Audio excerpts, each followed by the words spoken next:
այդ սուտը քայքայում էր բանակը։ Եվ այդ սուտը, ասեմ, իմ կարծիքով հիմնական պատճառն էր շատ մեծ քանակի դասալիկների։ Մարդիկ առաջի գծում տեսնում են ինչ է կատարվում, զանգում են իրենց հարազատներին, հարազատները ուրախ են, որ մենք հաղթում ենք։ Ասենց էսա գետաշենն ենք վերցնում։ Սա ավելի մեծ անվստահության մթնոլորտ ձևավորելու ուղղակի տարբերակ չկար։ Ես համեմատեմ առաջի պատերազմի հետ։ Երբեք սուտ ինֆորմացիա չի եղել։ Եթե կորցրել եք մի շրջան կամ մի գյուղ, հայտարարել ենք, ասել ենք, բոլորը դա գիտեին դրա մասին։ Բայց ամբողջությամբ տեղեկատվական դաշտը Հայաստանը վերցնել կոնտրոլի տակ եւ 44 օր ստերով կերակրել մեր ժողովրդին, դա հանցագործություն էր։ Երևանում այդպես էլ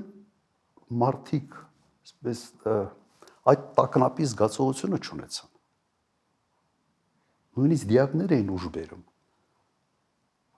Այդ մեքենաներում սպայկայի հավաքում էին, չէին բերում, որ ստեղ շատ չտարածվի, որ այդ սուտը չբացահայտվի։ Ասեմ, պատերազմի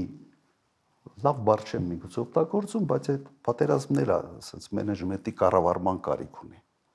Բոլոր ուղղություններով դա ցախողված էր։ Հիմա կրկնեմ, դա փորձի բացակայությունն էր, այլ քաոտիկ մտածելակերպի, երեկոյան մի բան մտածես, գիշերը մի ուրիշ բան անես, առավոտյան մի ուրիշ բան, դա բնորոշ է այսօրվա ղեկավարին եւ սա միայն քաոս էր ստեղծում բոլոր ուղղություններով։ Բոլոր